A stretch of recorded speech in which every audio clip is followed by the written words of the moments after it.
Hey guys, this is John. And Austin. This is another episode of the Meatgistics podcast, our first one of 2025. It's been at least 3 weeks. It's been a while. Yeah, since we had one. I was out of the office, you were out of the office. We just figured we'd push it, get through all the holiday stuff so we could just get through that and not have to worry about recurring podcasts. Not that it's the hardest thing in the world. No. And yeah, it's not like it's hard, but I don't know. We just find ways and reasons to skip and push it back. That's right. Here we are, new year, new podcast. And we've got a bunch of things to try. Do you want to try the golden sriracha Doritos first, or do you want to try some of my delicious dry cured sausage?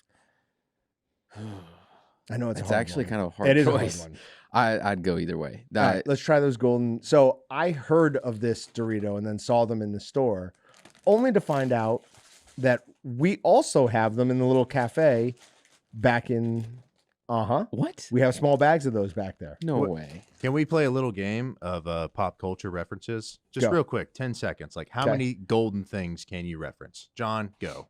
The golden triangle, golden child, golden GoldenEye. golden eye. Oh, how did I not get golden eye? That's the only one. terrible. That's like the only, I got that in Golden Sonic. I don't know what that is. He just turns gold. So like Sonic the Hedgehog? Yes, sir. Yeah, I'm unaware of that one. So I only had. And Three, you had like yeah. 4 really good ones, I Yeah, thought. I wouldn't thought have they thought were of that. okay. Not bad. All right. So this is not like regular sriracha. This is apparently a mix of their green sriracha and The regular. something. Yeah, And the regular? I think Is that what it is? I don't know what else it would be. But I do know there's a whole sriracha controversy. Oh my and stuff. God, that's so different. It's super interesting. That is so Not what I expected. It scared you. Is this a spooky chip? It's good though. Like, it's just not what, I expected. What color is the chip? Let's talk through it, All right. guys. Top So to it's a bottom. very golden chip. Can I That's a just, I'm huge just going to surprise. like lick a couple? Yeah, go ahead. That's fine. Do what you need to How do. many licks does it take to get to this? It has none of the heat of sriracha. No. Not that sriracha is like a terribly hot flavoring, but it definitely has some heat. This has none of that. It's definitely got more tang to it. Like I'm feeling it a lot on the sides of my tongue. Great plug for encapsulated citric acid. There right you go. here. Same Boom, thing. baby. Yep. But very interesting. What do we You could have given me 10 guesses on what this tastes like, and I wouldn't have even come close. Come try one. Yeah, I'm gonna. They're grab good. it. Would you have said golden sriracha at all? That wouldn't have been in here. No. I mean, the two biggest things that stand out to me, past like corn, vegetable oil, all this different stuff. There's monosodium glutamate, fantastic. Delicious MSG. Then we've got, I guess there's a couple things. Then there's onion powder. There's red bell peppers. And I just watched the other one and I don't know what it said. I can pick up Sour onion cream. powder in that. Dude, I'm smelling it before I eat it. Yeah. It smells like General Tso's chicken. Like if you're getting that, A little bit. Or Yeah, that's a Sesame's. good one. Like it's not. That's a good It one. just tastes. It kinda will smells have like that the, flavor the too. sauce, yeah. Though I think maybe that's the MSG. Yes. Could be. Yes. Oh, It must be nice. right? It must be healthy because it also has turmeric extract in there. Ah, yes. So Healthy I Doritos. think this is a food that you can supplement for. And Wait, big news for you two. Did you hear that they banned, the FDA banned red dye today? oh really? Yep. Sweet. It is banned. Like Good. the one in Skittles and everything. Yeah, red dye, whatever it is. 40, I assume. Yeah, I thought it was number 4. You're gonna love but the I other don't know. stuff. It's way better for you. It's Yeah, like but they use beet juice and stuff for red, I think. are we going to start making food more expensive? So does this not have dye in it? It doesn't look like it's got any dye in it. So many things do though. Like that would not look good without any food dye. Guarantee there has to be something in it. Turmeric extract is for color, it says. There you go. Oh, okay. That's what I was asking. So Yeah, it doesn't look like it's got any dye in oh it. sweet. So we can have interesting. those at my house. Yeah. Yes. 140 calories per serving, 11 servings, They just wanted to call it Chinese or food. 11 chips. in a Doritos serving. Chinese food. That's what Pretty that is. much, yeah. That's what it Yeah. should be called. Should have called it the Golden Child then. Okay. So those absolutely delicious. All right, what do you want to try first? We've got Bavarian. Can you move those out of the shot? I want Yep. to be able to see that beautiful meat we took forever on. Nice. I've got Bavarian. I've got mild Italian. I've got habanero, mango, and Lebanon bologna. What do you want to try first? Yes. Oh. Bavarian sounds good.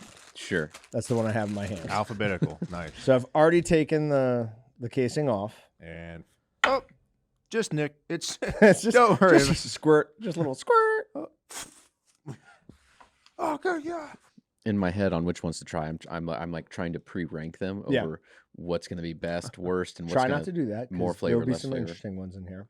So this is the Bavarian. Now, That smells delicious. yeah, so the Bavarian by itself does have a much, like it's a funkier sausage than really any of the other ones. Like it's got more.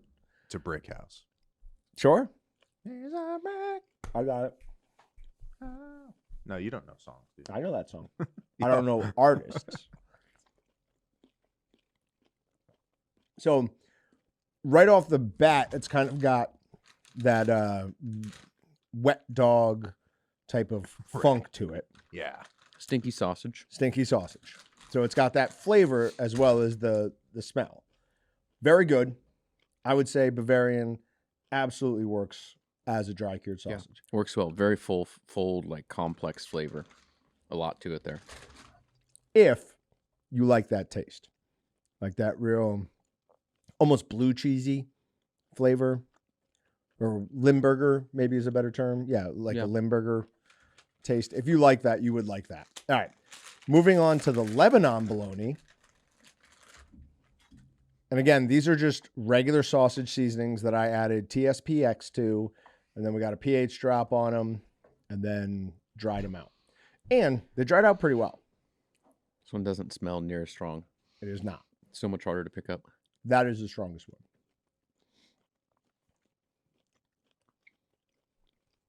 And I have tried all these, so. Patrick, would you like a piece of the Lebanon? No. Patrick's a huge bologna guy. A very interesting sweetness to it. It's not. It's not just like a sweet sausage. I don't even know how to describe it. It is. I mean, you definitely It's pick sweet, up the but it's sweetness. weird. You absolutely pick up the sweetness. I just think you pick up sweetness as well as garlic. So I think those two tastes are kind of warring with each other. And then obviously a dry cured sausage all on its own, it's just got its own flavor. All right, moving on to the habanero barbecue. Oh, sorry, habanero mango. So this is different than the habanero barbecue, which we've done before, and that one turned out. Do you remember how hot that one was? Yeah. So this one's a little bit different. I'm assuming it's still got to have some heat to it because the sugar's got to get eaten up. But Mm. a little softer than the rest. Highest pH too. Should make sense because you're starting with more sugar in there. All right. Which I didn't know makes an F sound. Can we just start calling it? Yeah. It's got So a the 5.7. It doesn't taste too hot until you swallow. And then when you swallow, it just hits you right there. You get a little bit in the back of the throat. Mhm. Yeah. I think out of all three of these so far, I really like the Bavarian sausage. I especially like the Lebanon. I dislike the habanero mango. Really? I don't like that flavor. Hmm. There is a different type of funk to it that's not pleasing. It's, I don't know. The mango portion to it doesn't taste accurate. Correct. It's Which is what I was telling you the other day. Nobody has ever done a good imitation, like artificial mango flavor. Yeah. It's always off. I don't know. I have to. Yep. I just swallowed and I hit. There Yep, you go. got the hit You on got the a back. little bit more. The end piece. That would be. It'd be interesting to go through and read and see on the habanero mango seasoning. It's actually habanero mango. Is it is it mangoes in there? Is it artificial flavoring, natural flavorings? What's actually in it? Because it's just the mango's off. It's I think it's still decent, but the flavor's off. And then this one is just mild Italian that I added a certain amount of sugar to give the yeast or the culture something to feed off of. This I'm most excited about potentially being the best. And I just love the smell of Italian sausage too.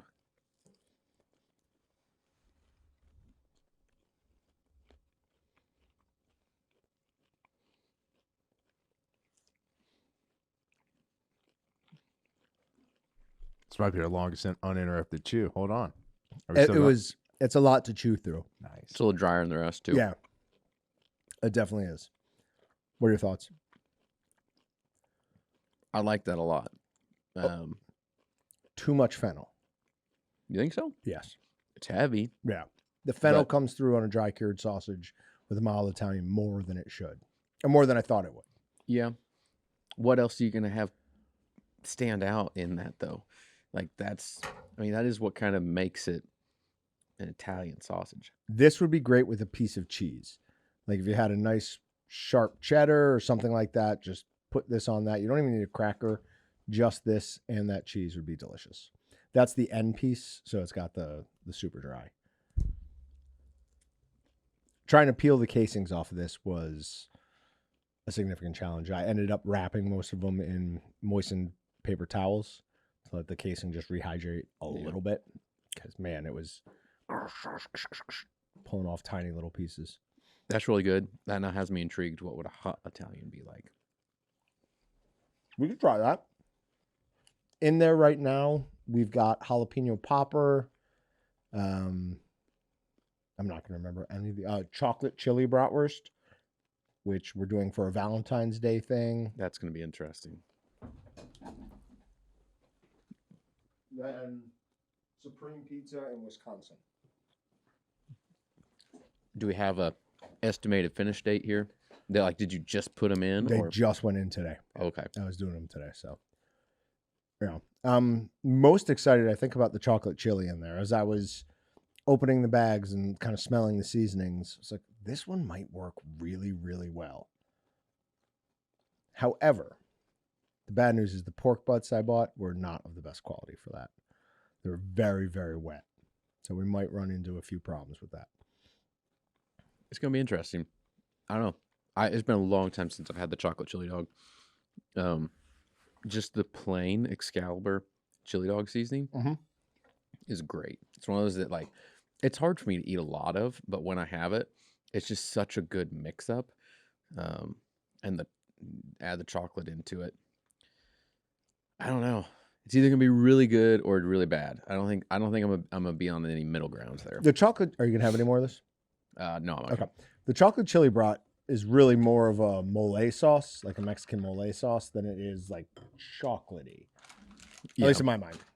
So it'll be interesting. We've got some cool, interesting ideas for Valentine's Day. So we'll see what goes on there. So all in all of the dry cured sausages very good, except for the habanero mango, which I would say don't make a dry cured habanero mango. There's something in there that I dislike. And it wasn't a processing problem because the rest of them taste really good. All right. A couple other things. My vacation, I was gone for a week. While I was gone, Notre Dame made it to the national championship game. Yes. We're all very, very excited about This that. is just a sad year for college It's an football in general. amazing year for college football. And someone in the championship game lost to Northern Illinois School for the Blind Kids. How many games did you guys lose this year? Yeah, we lost 4. Yeah. So No one as bad as you, that's the only game we lost. but we're also not in the national championship We've- game. So I think now we've beaten 6 or 7 ranked teams. So, I mean, that's a good season. at the time, Nope. Final rankings. really. Because it was 5 and then it was 4 and then we've beaten 3. Okay. So, yeah, very, very successful Notre Dame season. I care. I 100% care. But if we lose, I'm still looking at this as a very successful season. Yeah. Yeah. Then the Redskins won a playoff game. Ridiculous. If you had told me at the beginning of this year that Notre Dame was going to the national championship and Washington was going to win a playoff game, I would have thought you were on something. You've been bagging on Notre Dame for most of the year. I've been telling you. I've been saying that if there was a year we were to get left out, I'd be okay with it being this year because I didn't think our offense was good enough. Turns out our defense is ridiculous. So if you end up winning, I'm just gonna tell you to shut up and go home. Whatever. It at least it makes me feel better if you come in we're gonna win this year, we're so good. You're we just sucked this year, and then you make it to the national championship. But honestly, truthfully though, this year has just been very weird. Yeah, it's been strange. It doesn't. First year of the playoffs too. 1 through 4 didn't even make it. Yeah, to make it pass. So it's just who is expected's not. Well, it's not there. NIL and the transfer portal is just screwing up college football like crazy. Conference realignment, it's all this stuff. Yeah. Next year will be better because you won't get an automatic bye for winning your conference. So Arizona State won't get. No, I think This is the only year that they were required to do it. I don't know about that. I think they had 2 years under Oh, contract. was it 2? I'm pretty sure they had 2 under contract. Okay, I'm pretty sure it was just this year. Do you want to bet? No, Okay. not right now. All right. So it's either this year or next year. Right. Until I have to fulfill my current Yes, betting that's losses, I'm not making more bets. That's fair. And then the other thing is Flip dropped off his golf simulator. So I worked on fixing my slice all week. Nice. It was nice. Even though it was freezing cold in my garage, I was out there hitting balls. I think one night I hit legitimately like 300, mostly drives. Do you still work out in your garage? Mhm. You should get like a little like portable like Mr. Buddy here propane thing. Like it just So my electric heater went out. oh you While said I you was had out okay. there, yep. So I went and had to buy a new one. I almost bought a propane one, but I was like, I don't feel like having to go like get a propane tank and fill that up. Should have done it because the one I bought, it just doesn't heat up a big enough space. I think you're going to be more efficient with propane and probably cheaper in the long And run. this was one of the propanes that doesn't have to be vented. Mm, So should have done that. yeah. It was a mistake. But oh well, we all make mistakes. Then all right. Hoof and mouth disease has popped up in Germany.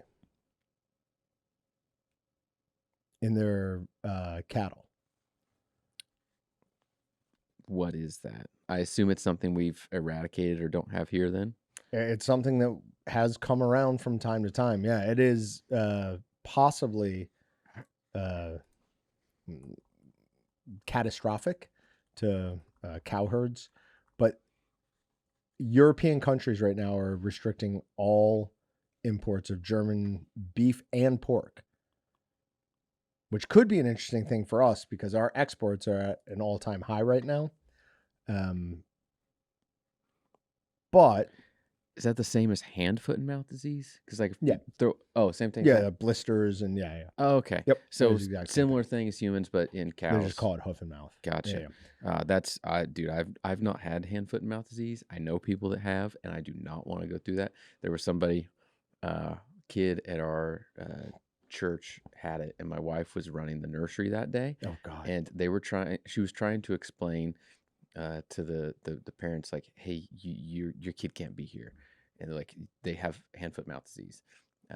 And they're like, no, they don't. And it's like, no, you do. Like, Ugh. you need to take them because it's super contagious. Not a fun thing to have. And is it blisters? Yeah. Right. Yeah. Blisters like on hand, feet, mouth. Really? Those three obviously, things. but it can also cause other symptoms that we don't want to speak of. Oh, okay. Yeah. But yeah, so really interesting. The rest of Europe is basically shut down any imports from Germany of both beef and pork. So could be seeing some interesting upsets in those markets. Possibility for our exports to fill that, which would be really good for our farmers or our ranchers, but could potentially be bad for us. Now we have one of our stories today is also something coming up that is possibly going to make beef even more expensive in the U.S. in the short term. You, I think, would know this. I don't know this for sure. Can a lactating mom take aspirin? I don't know. You don't know. Okay. There's a lot of different medicines will like pass through or not pass through. Right, It depends, yeah. like whether you're talking about a kid like during pregnancy or after pregnancy, breast milk. Like some stuff passes, some stuff doesn't. Yeah. I don't remember what aspirin does. So the reason I'm asking is because they are, with H5N1, the bird flu being all throughout the dairy herd, they're giving the cows aspirin, like human aspirin, to treat the pain of that. And the FDA is coming out and saying, hey, just FYI, there are no studies saying that this is okay to do. Like that this makes your milk safe. I imagine that all of that's taken care of during the pasteurization process, right? Like when you pasteurize your milk, you're killing everything in it. Well, you don't kill aspirin. Aspirin's a chemical. So Yeah, that's a good point. What does that say? What are we looking at there? Aspirin definitely passes through breast milk, at least in humans. Long-term high dose aspirin ingestion probably caused metabolic acidosis. So, yeah, if they're feeding it to cattle, and if it could be going through milk and getting into the supply chain. Now, it probably doesn't come to in the same dose. It's probably very low dose. So as long as they're not like high dosing, Yeah. you're probably okay. But who knows? If it's unstudied, I mean, good luck. You could probably test for it though. I mean, it's probably one of those things. Do you really need to do a full on study, or can you just give some to a cow, test their milk, and go, yeah, it's there, or no, it's not. Probably doesn't take. Are they years going to to find do that out. though? Yeah, that's the question. Probably not. All right. Now, what food item do you think is consumed the most by volume in the United States? By volume. What does volume mean? What do you mean? What is volume? How could I be more? Is that weight? No, Or by volume. okay.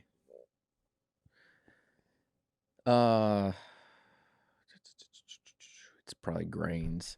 I mean, it's either wheat or corn. Wheat's too small, so corn. God, that's a good job. Is it? It is corn. Okay. Because it's in everything. Yeah. Because yeah, yeah. I'm shocked you got that. I can't answer questions correctly. No. I'm not upset that you got it. That's just impressive. I never would have guessed that. Now I'd be curious, like weight wise, like I would start to lean back towards like chicken. That would be more reasonable, yeah. But I mean, corn and wheat weigh less. But I assume volume, they probably both beat any protein out there. Yep. Good job.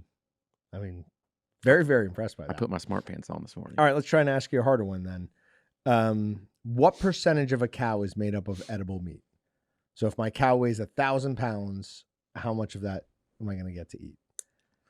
This is a trick question because technically 100%. You can consume all of it.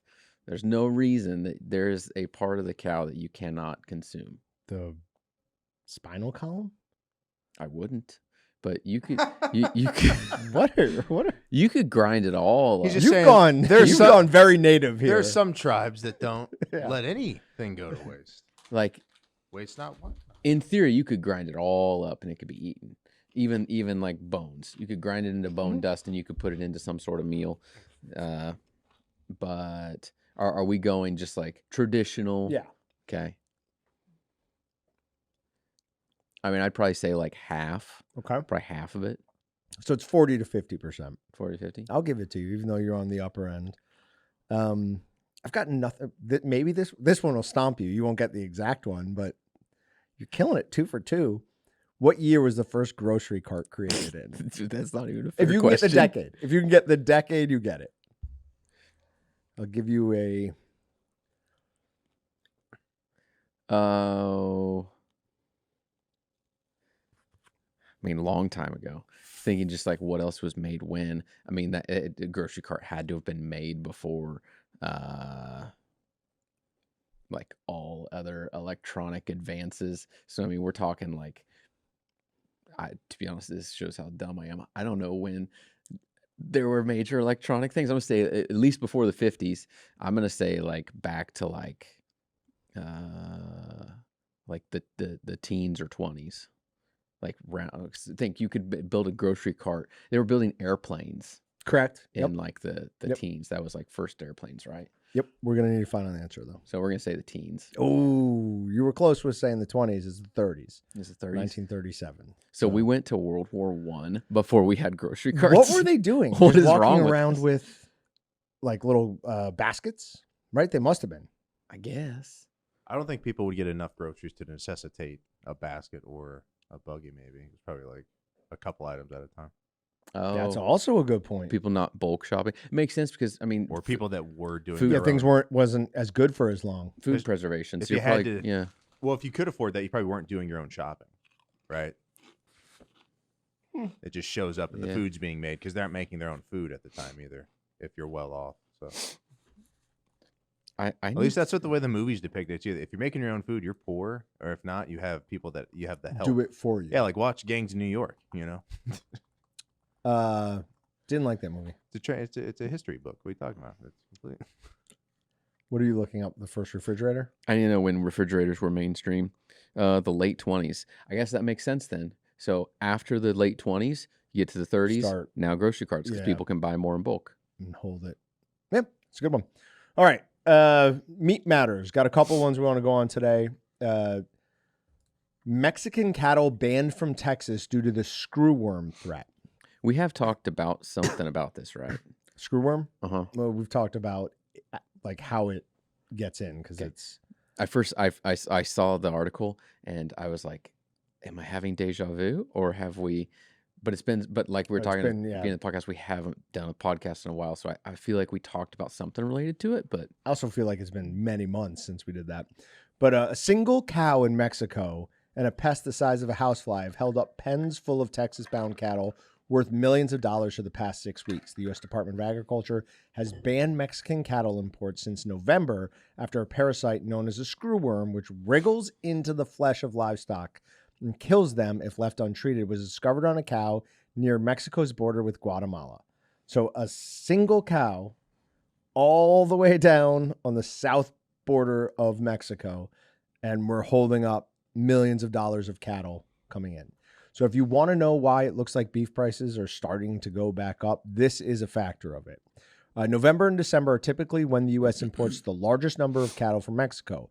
Most of those imports are small cows headed to ranches or feedlots, where they are fattened up before getting sent to packing plants for beef production. The U.S. has steadily increased Mexican cattle imports over the years. In 2023, about 1.1 million cattle entered from Mexico, up from 870,000 the year prior. That's a huge increase in a single year. Yeah. An extended drought coupled with higher U.S. cattle prices contributed to that increase. Guy from The Economist says, we have the smallest cow herd in the U.S. since 1961. So we have higher prices here. That makes us an attractive market for Mexico to sell to. But a single cow with a single screwworm all the way down on the south border of Mexico is stopping that. That's ridiculous. Is it just, I guess it's just that big of a potential issue of causing an outbreak, I guess. I'll bet there's some politics involved there. Yeah. If I had to guess. Yeah, I would agree. There's got to be. I'd say there's some nonsense. Slime and insects found at several of Boar's Head's deli meat plants. So these are not just the one that was the culprit in the deadly listeria outbreak, but government inspectors documented unsanitary conditions at several Borhead's meat plants. It says newly released reports from Boar's Head plants in Newcastle, Indiana, Forest City, Arkansas, and Petersburg, Virginia, described multiple instances of meat and fat residue left on equipment and walls, dripping condensation falling on food, mold, insects, and other problems going back roughly 6 years. Last May, one inspector documented general filth, just general filth in a room at the Indiana plant. So I think this report coming out will lend some firepower to the lawsuits that are going on from the people who lost family members. It's just so disappointing. Like, one, I mean, you cause illness that seriously hurts people and people die from it. But two, like, Boar's Head is looked at a lot of times as like a cream of the crop. Premium. Like, yeah, it's a premium deli meat. And for you to not back that up with the conditions of you making it just makes the whole industry look poor. Yep. Yeah. It absolutely does. Have you paid any attention to the wildfire stuff going on in California? A little bit, not a ton. Yeah. I just try to keep my nose out of the news lately. Right. But I mean, it's impossible to. I saw some images that look like a hellscape. I mean, it literally looks. Some of the night pictures where you just see the glow everywhere. It's intimidating. There was one of a helicopter going by a hill, and the entire hill is on fire. It just looks like a helicopter flying past a wall of fire. It's insane. But our good friends at Peta have come out with, why is California running out of water to fight fires? It's time to blame animal agriculture. It's just, yeah. Yeah. You can't trust anything out of their mouths. It's not the fact that you built the huge cities right next to, I mean, LA's not a desert. It's technically, I think, a Mediterranean climate. But Mediterranean climates are classified by extremely dry summers. Like, it is a very dry climate. Things like this are going to happen. Then you don't manage your forests, your hillsides. You don't clear any of that brush. This is what's going to happen. So it is not animal agriculture, Peta. I had to fact check like one piece out of the whole article. I actually read this article like ahead of time. Oh, okay. Because I was looking through stuff and I saw it was from PETA, and I was like, okay, I need to actually read this. But they go through and they start complaining about how much water it takes to produce different things. Mm-hmm. And one of them is that it takes 1,000 gallons to produce 1 gallon of white milk. And that's like vast exaggeration. It only takes, it's still in theory takes a lot. You go ask AI and AI is going to tell you it's like 4. It's Right. like 4 gallons. Still a lot compared to 1 gallon of white milk, but like PETA just they have an agenda. Yep. They're going to push what they want. So wouldn't trust anything. And they have anything there. shown themselves time and time again to be unreliable. All right, wild card. Have you seen this one? I saw this one. Yeah. Video shows coyote being pulled from a Chicago Aldi refrigerator. So this coyote somehow not only got into an Aldi, but then got into its refrigerator, and wild or animal rescue, whatever they're called, had to come out and they grab it by its back leg and are pulling it out. I mean, what would you call that? It's not the refrigerator with doors. It's like the refrigerated section. It's all open. Yeah. What do you call that? I don't know. It's just refrigerated shelving. It's Yeah, not okay. really a closed system, just open shelving. But it was all the way down in there. And just whoever that is who gets that job, he actually might have it by the tail. Yeah, He it might be looks pulling like it by the tail, not the back leg. Yep, it is the tail. That is I don't know I'm doing that. There's multiple things that blow my mind.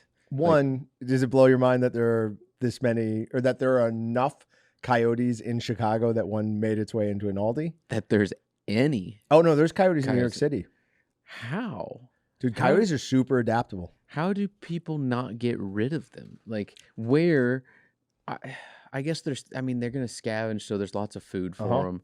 First of In all, I theory. can't stop eating these. These are delicious. Do you want some? No, I'm They're good. awesome. I'm still trying to do low carb stuff. Okay. So, but I don't know. It just blows my mind. But 2, it getting in the grocery store, and then 3, that a guy from a big city like that, regardless if he's animal control or not, is willing to grab the tail and just Right. pull it Yeah, out. Here you come. That's awesome. All right, so all of our attempts to eradicate coyotes are failing for multiple reasons. Have you ever read Coyote America?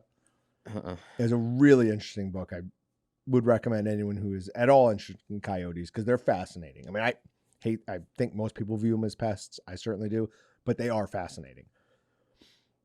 You know how they do their woo, like almost every night?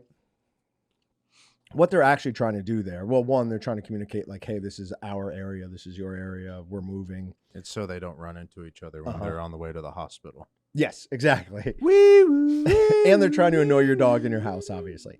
But they're communicating how many are left. And then when you start killing off coyotes, the females, something happens and they immediately start having larger litters. Yeah. So killing them off actually isn't working. It just makes them Makes breed more. more. Of them. Yep. Yeah. So Yeah. whatever we've done, coyotes are everywhere. Now, when I was a kid, it was like, oh my God, I saw a coyote today. Now it's just like, yeah, I see coyotes like a couple times a month. Yeah. I don't see them a ton at my house, but I know there's quite a few around. You can hear packs howling every now and then. And then this time of year is great. We've had snow on the ground for, what has it almost been 2 weeks? Yeah. And you can see all their tracks. You can see right where they come through the yard, where they're searching and scavenging for stuff. I got a brush pile in the backyard, and they come out from the hedgerow and they circle that thing, because there's got to be birds and rabbits and all kinds of stuff living in there. And so they're like, I need to get in there and eat that. But you can just see where they're going, what they're doing. It's Yeah, kinda it is cool. pretty cool to watch. Funny story on animal tracks. I have a new neighbor, and I was talking to my neighbor who has lived across the street from me for a while, and he was laughing. He's like, "So have you met the new neighbor yet?" And I was like, "No." He's like, "Oh, he's interested to meet your dog." And I was like, "Oh, okay. Why?" He's like, "After it snowed, he saw the tracks of your dog walking by his house, and I was out there, and he's like, we have mountain lions here?" Because I mean, Brutus's paws are, They're huge. significant Yeah. size, so they do kind of look like mountain lions. If you don't know what you're looking for, you can mistake it for that. That's awesome. All right, leopard attacks people who lured it out of the woods. So Bonehead lures leopard for pics. Predator gives him brutal close up. A group of numbskulls in India apparently lured a leopard over to them for some snaps and instantly regretted it because the big cat looked like it was auditioning for when animals attack. Here's the rundown. Several people in central India's state of something Pradesh, fired up their smartphones when they noticed a leopard in the nearby woods. And some in the group called the wild animal to come over closer. Well, it only took a few moments for the leopard to give them what they wanted, and the predator booked it full speeds toward them, and they stopped laughing and started screaming. One person recorded the leopard chasing a man, sprinting back to the group, mauling him moments later before others were able to scare the beast away. The group was reportedly there for a picnic. 3 people were injured and hospitalized due to the attack. Dude, leopards are not a joke. Like, I honestly might rather run into a female lion in the wild than a leopard.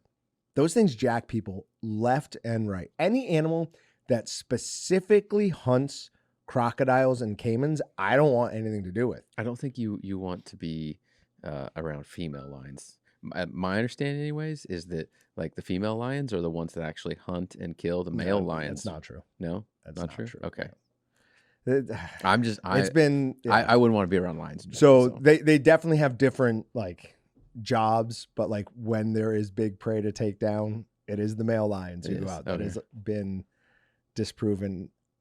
I just hate that. It annoys me to no end.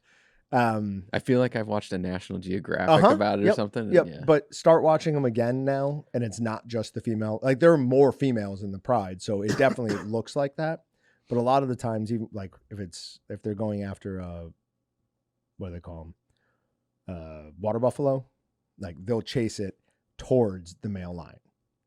So yeah. Anyways, interesting. But yeah, no, leopards jack people left and right. Like you do not want to mess with those. If you see one in the wild, don't try that. The opposite of whatever the opposite of that is. Why? Like, what goes through your head to think that, oh, I should call this animal over? Like, unless it's just a tiny cute rabbit or something like small, not gonna hurt you. But even still, I tell my kids like, hey, dealing with animals, like they're animals, they will bite. They don't, when they're scared, they don't know what else to do. They're even if they're not scary, they're not aggressive.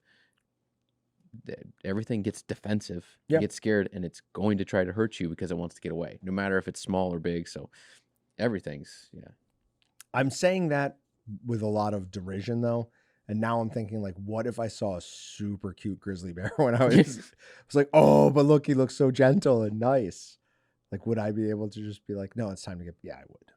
But what if it was a cub and you were sure the that there was no mama around? That's my cub. Okay. That is then my cub. I'm going and getting that. I will raise it.